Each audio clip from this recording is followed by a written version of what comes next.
As optometrists, we make a lot of money. We impact a lot of lives. But what are we doing with our money? In school, they don't really teach you the behavioral side, the emotional side of money. And on today's podcast, we're going to talk about everything that you don't learn in optometry school. And it's only right to have the expert that has all the answers that really knows this stuff well. On today's podcast, we're going to hang out with the one and only Adam Cmejla. Let's go. This is a Defocus Media production.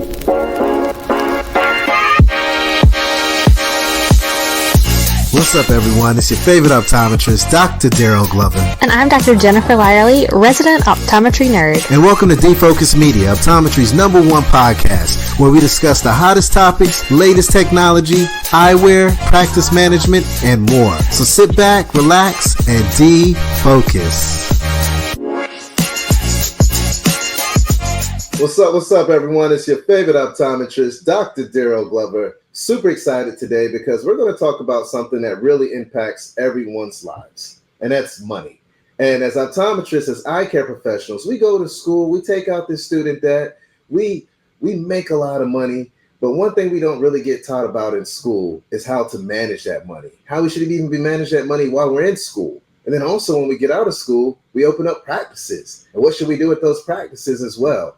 So on today's podcast, we got an expert here that's going to really sit down with us and kind of walk us through the journey of how we should really be doing things the correct way. Friends and family, I'd like to welcome Adam to the show. How are you doing today, my friend? I'm doing well, Dr. Glover. Thank you for having me. I'm looking forward to the conversation. Hey, man, super excited to have you. I have been a fan from afar. You have done some incredible work. I remember there was one time where I was listening to your podcast. This was probably about maybe a year and a half ago. And I just binged, and I just kept going and going and going. I almost felt like I was watching Netflix with my wife, and we was watching the series. You really dropped some great gems, my friend, and very excited to have you on the show because the one thing I feel like a lot of folks aren't really good in is money, right? Money management, and how to just plan. And on today's podcast, I really want to dive into it. Now, before we get started, we got to set the foundation. We got to get the show right. We got to let people know who you are, where you're from, and why you're the man when it comes to this conversation as well. So if you don't mind giving us a little bit of a high-level overview of your background and where you're at today, my friend. Yeah, I appreciate it. And you are, it's weird when I hit record on a podcast that I started back in late 2018. I never thought that I would be considered binge-worthy, but here we are, mid-2025, and not to toot my own horn too loud, but you are not the first OD to have said, I just binged the whole, granted, that was before we're at like 350 or 360 some episodes, but I appreciate the support. So I am the host of the 2020 Money podcast. Spoiler alert, going through a little bit of a rebrand right now. So the new show, or the same show, is going to be titled 2020 Money, The Business of Optometry. Ooh. Because that's really what all of what we talk about on 2020 Money is, which is how to make educated and informed decisions in your business, which impacts your ability to drive revenue, to provide value to your patients, which is in turn what allows you to earn the revenue. And then once we generate that revenue in the practice and manage profitability accordingly, what do we do with it? How do we spend it and reinvest it back into the practice? How do we save it and use the practice as a conduit for building our own wealth on our personal balance sheet? And equally, if not in some capacity, more importantly, how do we solve for joy? And how do we spend responsibly and thus guilt-free with our money that we have been so privileged to earn in this profession of optometry? So that is a passion project of mine that, again, I never thought would have turned into what it is, but I'm grateful that it has. The day job, so to speak, is running a wealth management and consulting firm for practice owners nationwide. I have a wonderful team of five other team members in 5 different states. So we're a completely remote team, and we serve clients in 35 states. And again, our whole goal is to help optometric private practice owners plan life on purpose. Wow, I love that.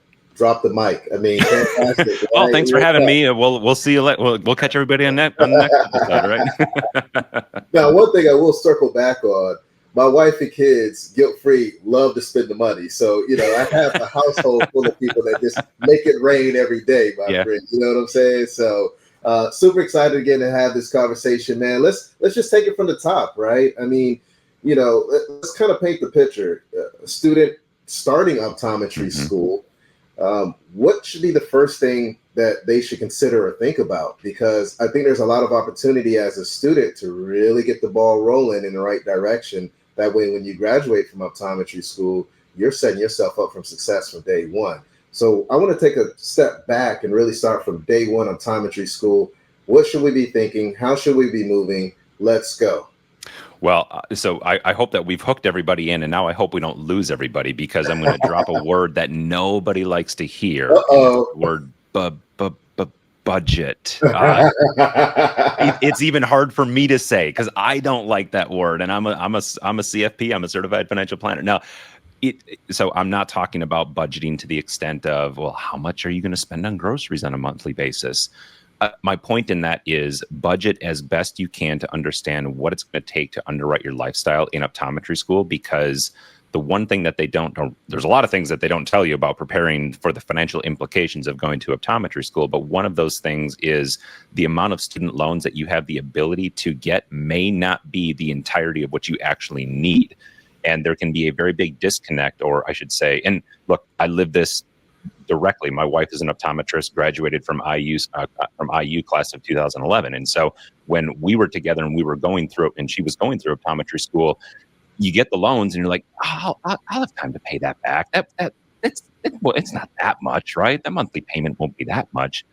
Do the very basic math to understand what the ballpark student loan payment is going to be when you graduate, because that's something that I find a lot of students and newer optometrists that have just graduated didn't necessarily do, is to connect the dots.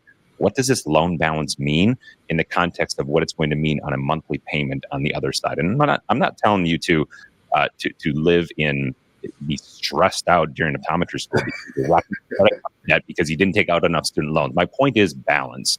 And those loans do not go anywhere. You will have to pay them back. So be prudent in the amount of debt that you take out. I know that's not a tactical answer per se, but it's a mindset that starts in optometry school, that if you start building on that financial mindset of being a good steward of the capital that you're bringing in this example, it's on the loan side of things, that can help seed the mindset to make good decisions on the other side when the income coming in is, well, from your income as an OD.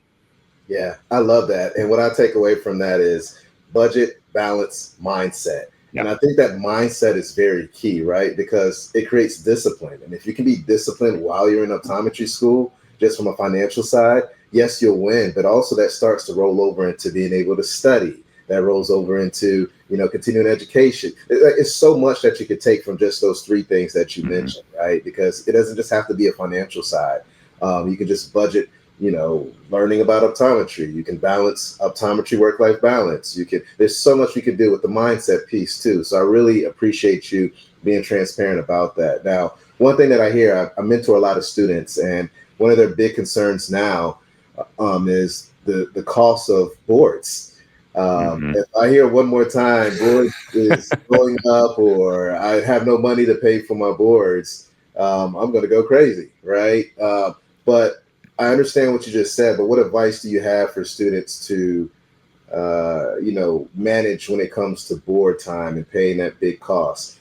My advice is pass your boards the first time. Right? Exactly, right? I could be a little at times, and my mentees will tell you that. Take KMK, don't skimp on things, prep for the boards. It's an investment, right? And this is a perfect example to understand dare I say, it's a law in life. Investment precedes return 100% of the time. I can't really ever think of something that we get a return on in life, right? Yeah. That we put something in and we get more out. I can't think of that return happening without making an investment first.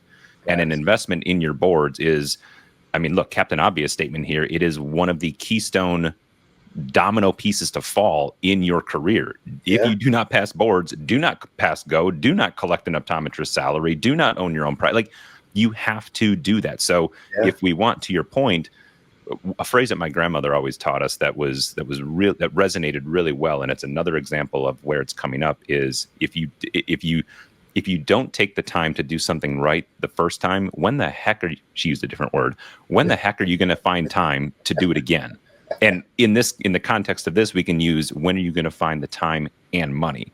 Yeah. So invest, and that's why, the show isn't sponsored by KMK or any other prep course, but make the investment in yourself and surround yourself with the resources that give you the best opportunity to pass boards the first time, because it's not cheap, but it is required, and it is something that, again, you need to do. Yeah, yeah. And for all the students out there listening, I would say look at your personal notes that you take in school, really hone in on those. Those professors are teaching you to have all the knowledge, that way you can accomplish and pass those boards. But then there are some supplemental things that you can do outside of your school as well, whether it's KMK, OptoPrep, whatever it may be. But just make sure that you start with the foundation of what you went to school with, and that's your notes that you have that you take day in and day out, right? Yep. So I'm loving this conversation, man. I want to kind of fast forward to becoming a new graduate. But before we jump into that, I would love to learn a little bit more about investing in school. Is this something that students should consider, being that they're already strapped for money, especially if they're getting some side money? Like, what do you think they should be doing with the money that they have in hand if they do have some spare money while in school? The short answer is that is very much the exception than the norm.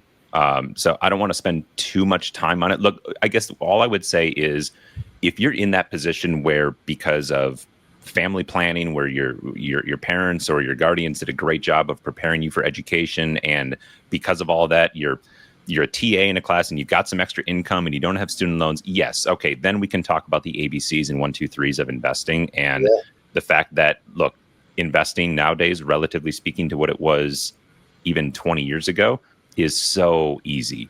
Whether it be Vanguard or Fidelity or Schwab or any other of these platforms, again, I'm agnostic here. Just do your own research and due diligence on it.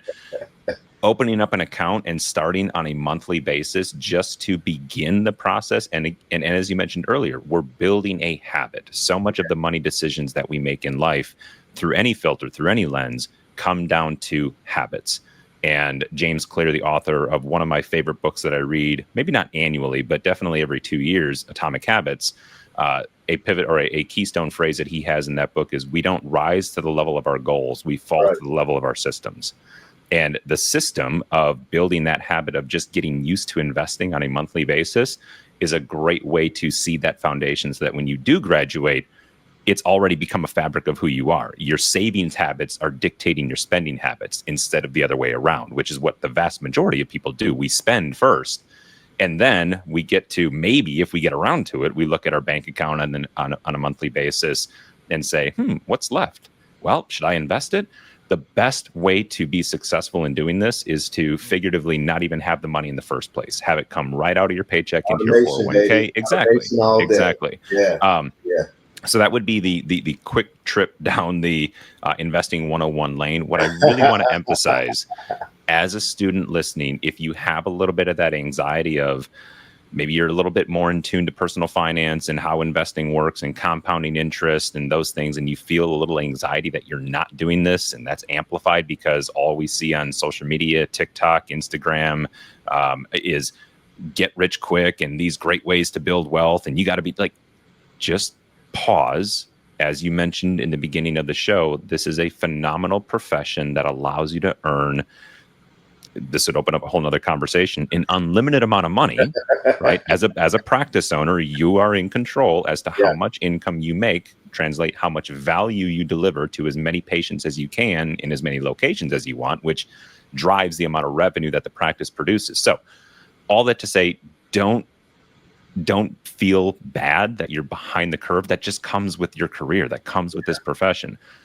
It also, at the same time, emphasizes the importance of doing it right once you graduate and having those systems in place, because you essentially did, quote unquote, lose out on 4 or 5 years if you did a residency of all of the things being equal. If somebody started saving when they graduated undergrad, they've got 5 years head start on you. And when we look at the power of compounding interest and how that works, the real value in compounding interest, this is the hardest part that new investors have.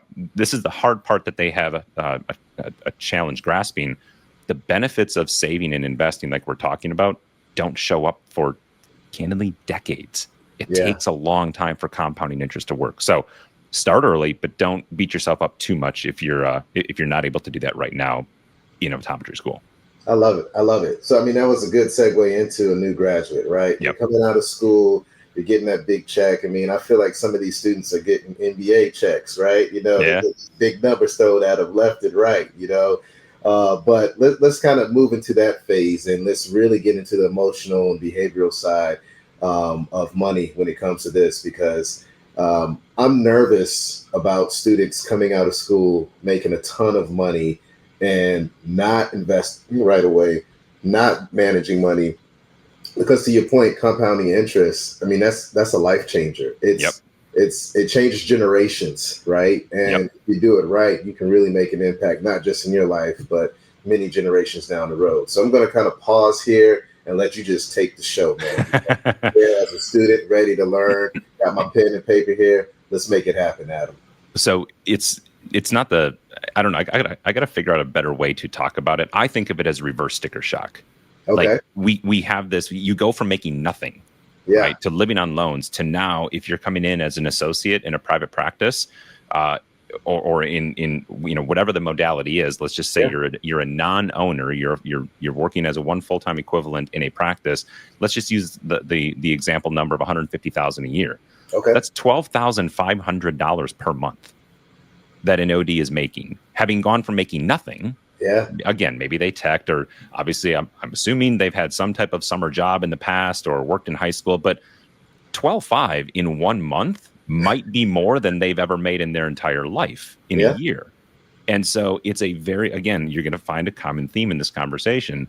It requires behavioral acknowledgement, or it requires an acknowledgement of what that money is. And money is nothing more than a tool. I want to say that again. Money is nothing more than a tool. A tool can be used for good or bad. A tool can either progress or regress. And so if you think of money as being nothing more than a tool, this is where it is really important to ask yourself the questions: what am I doing all of this for, in service of what, and at the cost of what? And the cost is somewhat, I'll kind of I'll reverse answer those questions. The cost was, well, your education, right? You spend $200,000 plus in your education to now be in this position of providing optometric care to your patients. So that was a cost.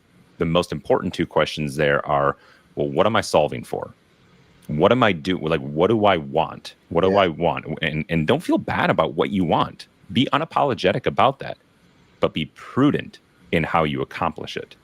Right. To use an extreme example, well, I want a beach house I want a beach house in Malibu, and I want a ski. Like, okay, I'm being extreme in that situation, but itemize what you want, what it's going to cost you to do those things, and then, as cliche and as yawn boring as it sounds, formulate a plan. Yeah. And spend that money. Again, it's why I said it in the very beginning, why the mission of our firm is to help optometrists plan life on purpose. And that on purpose, we can define on purpose in two different ways. On purpose, by intention, right? I'm doing this with intention. I have actually given this some thought, and not impulse bought something on Amazon or an Instagram ad or something like that. It's on purpose. And the other on purpose is, what are my core values?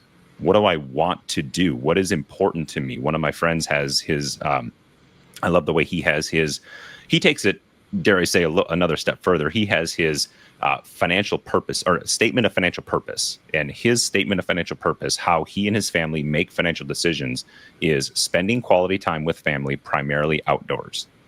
And so when their family thinks about making big ticket decisions with their money, they'll go, figuratively and sometimes literally, back to the drawing board and say, okay, is this decision in line with our family financial mission, statement of financial purpose, to spend quality time with family, primarily outdoors? And if it is, great, we've checked that first box, and now we can feel good about this decision. Again, we're doing things on purpose / with purpose. It's when people don't do that, and they're just kind of a leaf floating in the wind from a figurative standpoint, that people can spend money that they either had to buy things that they didn't truly need, or even in a worse situation, spend money they don't have and over leverage themselves, because, again, they're not grounded in purpose. My grandparents were very influential to me. another phrase, another set of principles that they taught all of us grandkids, and it was kind of a family mantra, was number one, bust your tail. Again, they used a different word, but I'll let you kind of figure in. They're farm. So I'm a third generation business owner. They were dairy farmers. They had a dairy farm. So PG language wasn't exactly always talked about. So they said, I'll say bust your tail. You can figure out which other word they used. Number two was let your savings habits dictate your spending habits. And number three, if you've done 1 and 2, now you've earned the privilege to have nice things. What often happens is people will do 1, 3, 2. Most people will work really, really hard. Most people play really, really hard. And that's where if you do 1, 3, 2, the product of that is we let our spending habits dictate our savings habits. Yeah. And there's just time and time again. I can't tell you how many OD conversations or how many conversations with ODs that are in their 50s and 60s that I've had, where very early on in the conversation, there's almost a sense of shame and guilt and kind of, I know listeners can't see what I'm doing right now. They're just kind of looking away, not making eye contact. And they're like, I probably should have been having this conversation with you 20 years ago. Right? Build those habits now, because money is, it's behavioral. So I'll pause there. I know that was a lot of information. No, that was all great information, man. And I wish I could kick it with your grandparents, man. They sound like my grandparents. And you know, some of the words were a little here and there, right? But Grandpa's 96. Grandpa's still 96, and as he would say when I talk with him, I said, "Grandpa, how's it going?" And I hope this isn't too. He'll say, "Well, still vertical and ticking people off." He'll use a different word, but I'll say, "Oh, still vertical and ticking people off." Again, you can be creative and think about what word he would substitute that with. But then I want to pivot back to the whole concept of being on purpose. Mm-hmm. It is hard to be on purpose with all the noise that is out there.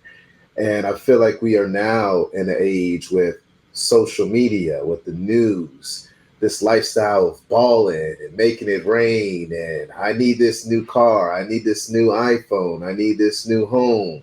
That could really make things difficult, because you're getting all this money, you're seeing all this stuff around you, and you get to the point where you're like, I want. How do you combat that? You know, like, what kind of conversations are you having with your clients to say, okay, take a step back? Are you saying turn off the TV? Are you saying go home and just shut the doors and don't leave again? I mean, because it's one of those things where it's easy to say, you know, habit and discipline, but I know you've probably come across some clients where, you know, the first couple of times you said it just didn't click. So I'm curious to know, for those out there where it may not click, like, what kind of conversations are you having to get these people to the promised land? Well, I think the interesting part is you answered it right there at you answered it a couple of times in your question. You have conversations.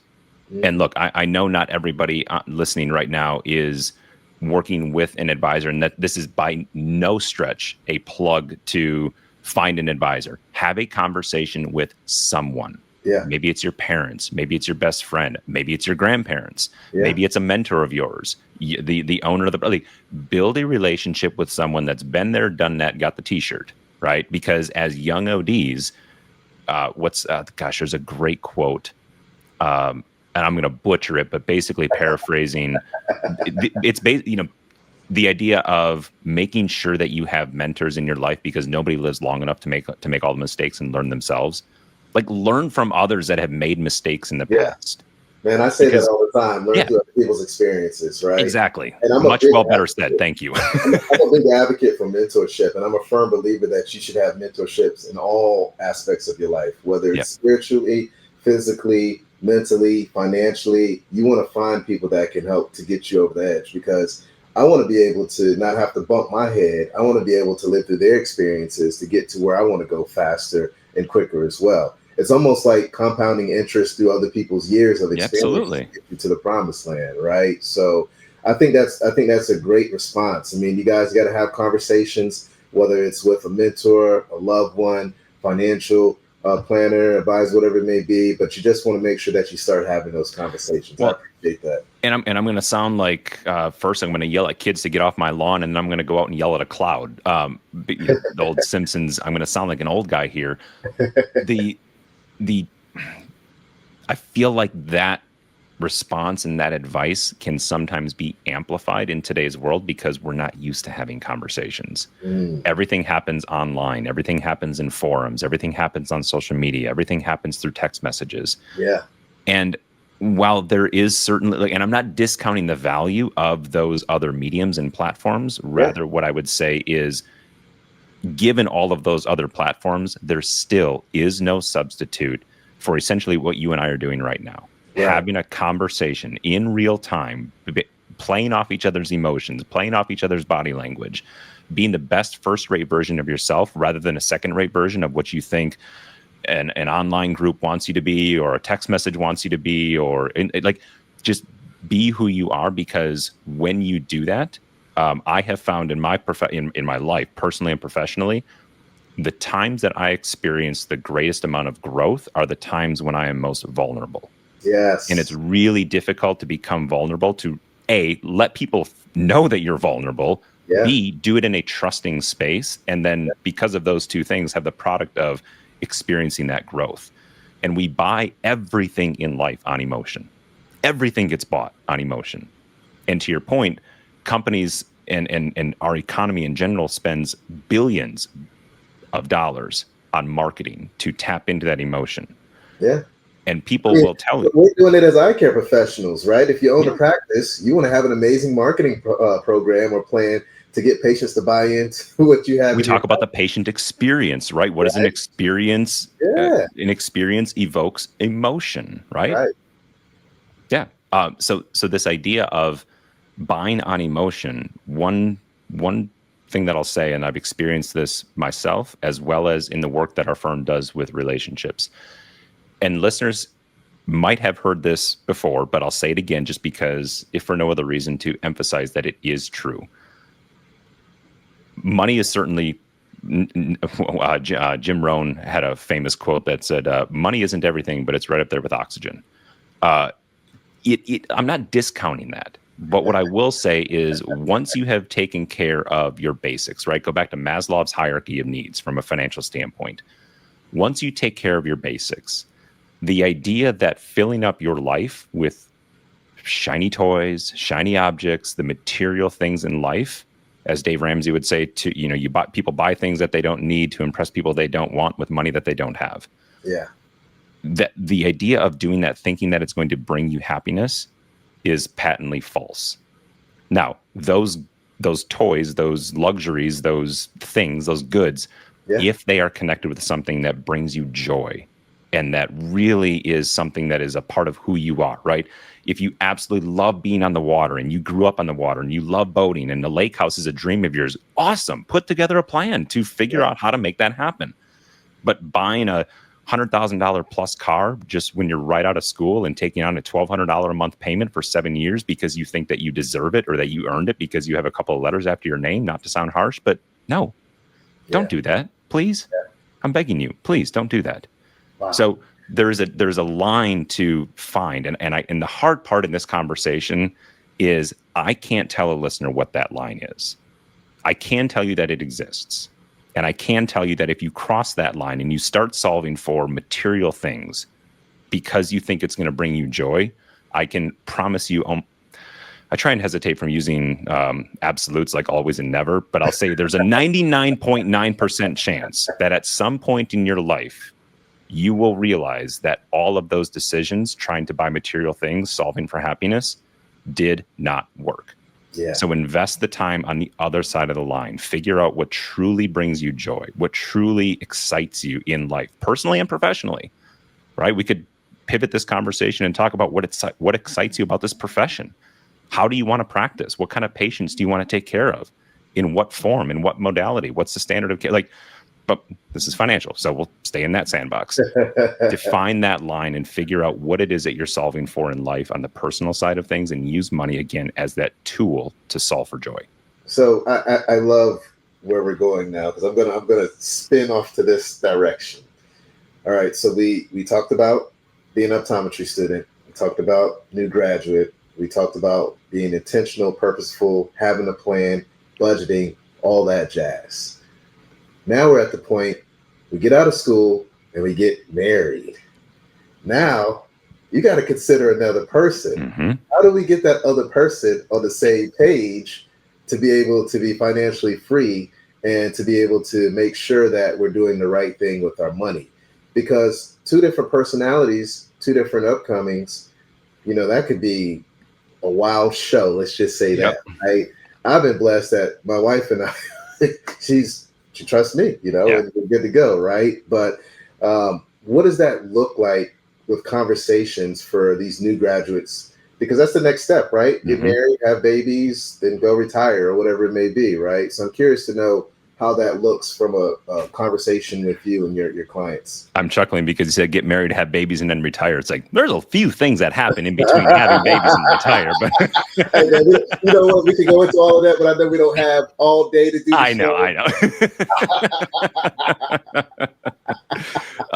You go to school, you get married, you have babies, retire, and retire. Bye-bye. That's it. Life is easy, right? Well, this isn't that difficult, right? So I'm giggling here again because the irony is, and I joke with my wife, probably on a quarterly, sometimes monthly basis, that the irony is she's my most difficult client. In the sense that, and the reason that I say that is because our money stories are very, very different. And I think that's an important thing to understand. Everybody has a money story. Everybody has, and what I mean by that is the way in which you think about money based upon the experiences of your life growing up. And we had different upbringings. We came from different families. And so those experiences on her end influence her money story. I will say again, I promise I'm not giving you this answer as trying to dodge the question, but it's what has truly worked in our marriage. And we're two very different people. When you say that opposites attract, that is us to a T. Spoiler, as well. Now, spoiler alert, not just to plant a seed for maybe a future conversation. That's also what makes the best business partnerships. It's having opposites. Sometimes what can make the most challenging partnerships are when you are a partner with your, a carbon copy of yourself, your best, anyway.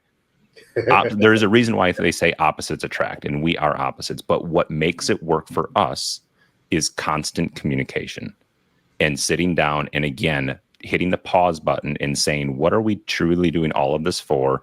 And you mentioned, I don't know if we hit record or this is just in the prior show or pre-recording conversation. My wife kind of has this thing, as long as Amazon is good and she can go to Target and do the grocery shopping, she's good. I don't know that she necessarily even remembers how to log into her 401k in our business. So sounds like we have similar wives, right? That she trusts me, and we have conversations to know that all of the, the big long-term rocks of financial planning, of saving and investing and building wealth. She knows that we collectively have put together a plan. Now, again, in my role, of course, I'm the one that's executing on that and implementing those strategies and solutions. But at the same time, if you were to ask me to go to Meijer and do grocery shopping, I don't even know how to log into our MPerks app.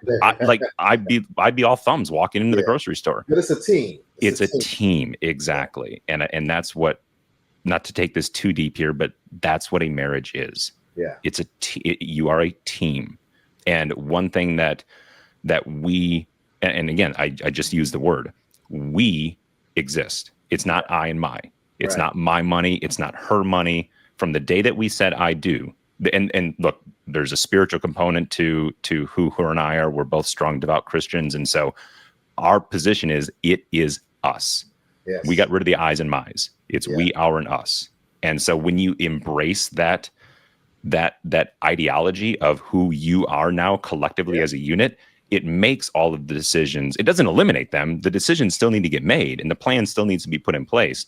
But how you're solving it and who you're solving it for, knowing that it's not just one individual, that you are a team and you have to respect the other person's viewpoint and what it is that's important to them, the concerns and challenges that they face, the fears that they have.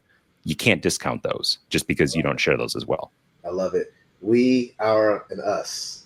That was get rid of the I's and my's. And that was heavy right there. Teamwork makes the dream work. You come together and you can make a bigger impact. And just imagine, you have two folks working and you bring those finances together and you look at compounding interest, what the outcome could be. I mean, it's unmatched. That's the limit, right? Fantastic conversation. I've learned so much.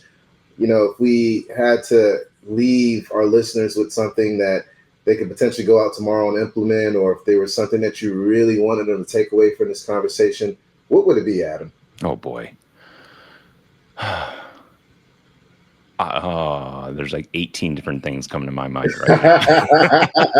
That just means we got to do more shows together, man. That's all that is. So I'm hard pressed to say just one. So let me answer with maybe brevity is not a strong quality of mine. So so I would say on a tactical point of view, if we're asking what's the tactical position to take right now, look, we didn't even talk a whole lot about it. Build an emergency fund.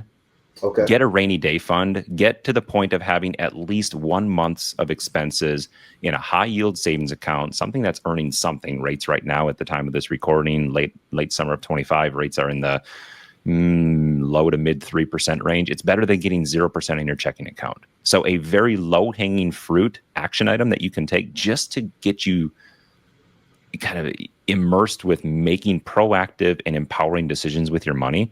If you have a pot of money, if you have a chunk of change that's sitting in a checking account, find a high yield savings account and get something. Move your emergency fund out of your checking account into a high yield savings account so that it's earning something. The next step from there, if you're not doing some type of automated investing, whether it be through your 401k and your employer, who, side note, probably you're leaving free money on the table because there's likely a match either in the form of a 401k or simple IRA. So your employer would probably give you literally free money into your account if only you would contribute. Ask. That's the NBS I talk about on our show on 2020 Money. At the end of almost every episode, what's the NBS? What's the next best step? So the two NBSs from this: open a high yield savings account, get any type of cash that you already have there, and or go to your employer, figure out what you have in your 401k, maximize that to the best that you can. Again, that's an entirely different show for an entirely different or a deeper conversation on one specific topic. Those would be the two tactical decisions. I know we spent a lot of time talking about the touchy-feely stuff, but that would be the tactical stuff. Yeah. Well, let's just add one more step there, next best step. And let's talk about student loans, because I know a lot of people are coming to this podcast, listening, trying to figure out what's the next best step that I should make happen with that. What advice would you give for that, my friend?